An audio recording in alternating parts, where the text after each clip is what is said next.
नमस्ते दोस्तों, मैं जयलाल कुमार। आज बात करेंगे मोदी जी के राज में राम मंदिर बन जाने से राम राज्य आ गया है। इसी के बारे में चारों ओर चर्चा है, ये चर्चा का विषय बना हुआ है। लोग ये मान रहे हैं कि राम मंदिर बन जाने से राम राज्य आ गया है।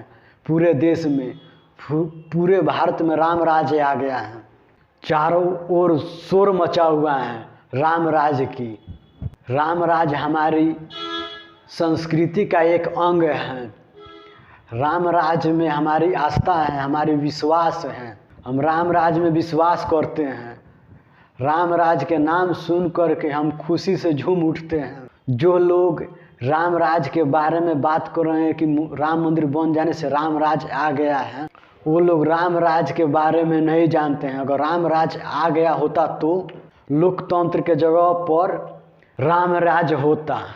राम राज्य राजतंत्र को कहते हैं। राम जी राजा थे, उनके समय में राजतंत्र था।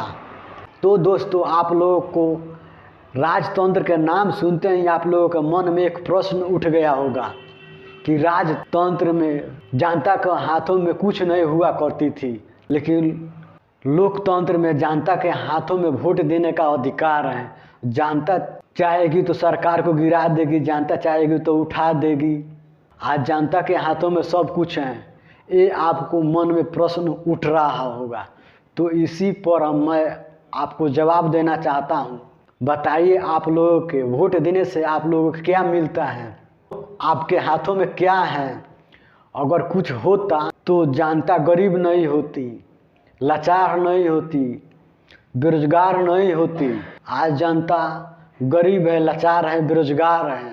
अगर जनता के हाथों में सब कुछ है तो जनता क्यों बेरोजगार है, क्यों लाचार है? राजतंत्र में ही जनता, प्रजा के हाथों में, जिसे आज हम जनता कहते हैं, उसके हाथों में पूरी की पूरी अर्थव्यवस्था हुआ करती थी। जहाँ प्रजा के हाथों में धन हुआ करती थी। धन का केंद्र थे प्रजा लोग।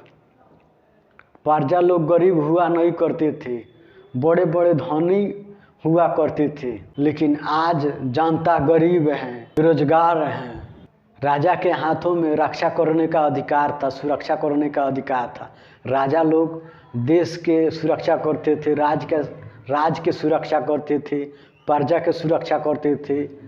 सामान्य प्रजा या उच्च कोटि का प्रजा ऋषि महर्षियों की रक्षा सुरक्षा किया करते थे। राम जी वन में जब गए थे तो ऋषि लोगों को सुरक्षित करते थे, रक्षा करते थे, राक्षसों से बचाया किया करते थे। प्रजा लोग ही अर्थव्यवस्था को चलाया करते थे। पूरी की पूरी अर्थव्यवस्था प्रजा के हाथों में हुआ करती थी। प्रजा लोग ग्राम व्यवस्था से अर्थव्यवस्था को चलाया किया करते थे। ग्राम व्यवस्था को ही पहले के ज़माने में लोकतंत्र बोला जाता था, प्रजातंत्र बोला जाता था, या लोकशाही बोला जाता था। ग्राम व्यवस्था को, ग्राम व्यवस्था में मुखिया हुआ करते थे, सरपंच हुआ करते थे, पंच हुआ करते थे। यही लोग सब मिल कर के गाँव में किसान, मजदूर, ये सब लोग मिल कर के ग्राम व्यवस्था को चलाया किया करते थे। इन्हीं लोगों के हाथों में अर्थव्यवस्था हुआ करती थी। जैसे सरकार के हाथों में बस कुर्सी दिया गया है, सरकार के हाथों में भी कुछ नहीं है और जनता के हाथों में भी कुछ नहीं है। बस ठप्पा लगाने का अधिकार है, ठेंगा का अधिकार है, यानी वोट का अधिकार है, दिया गया है। जनता के हाथों में कुछ नहीं है। अर्थव्यवस्था, पूरी की पूरी अर्थव्यवस्था कंपनियों की हाथों में है या बैंकों की हाथों में है। आज जनता के हाथों में कुछ भी नहीं है।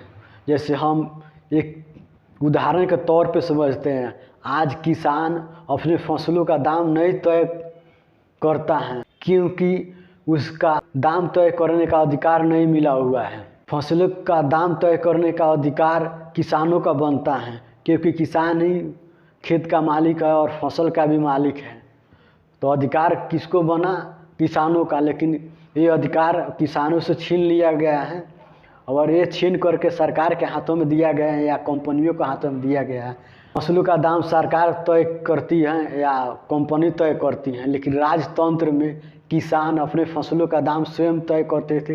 राजा लोग या ऋषि लोग बोला करते थे, बताया करते थे, समझाया करते थे कि किसान मालिक है, किसान अपने फसलों का दाम स्वयं तय करे। तो किसान लोग पूरा जितना बीज लगता था खेतों के बुआई में, कीमत लगता था, उसका पूरा दाम जोड़ करके इकट्ठा करके तब फसल का दाम तय करते थे किसान लोग। ना ज़्यादा तय करते थे ना कम तय करते थे, एकदम सामान्य तय करते थे। आज गरीब हैं क्योंकि किसान अपने फसलों का दाम स्वयं तय नहीं करता है, इसीलिए किसान कर्ज में डूबा हुआ है। किसान बेरोजगार हैं, लाचार हैं।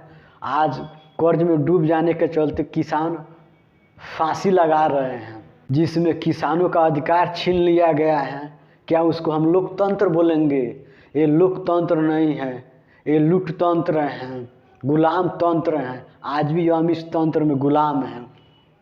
इसी तंत्र में आज राम मंदिर बना है तो ये ढोंग रचाया जा रहा है कि राम राज्य आ गया है। अगर राम राज्य आ गया होता तो किसान अपने फसलों का दाम स्वयं तय करता, लेकिन आज फसलों का दाम किसान स्वयं नहीं तय कर रहा है।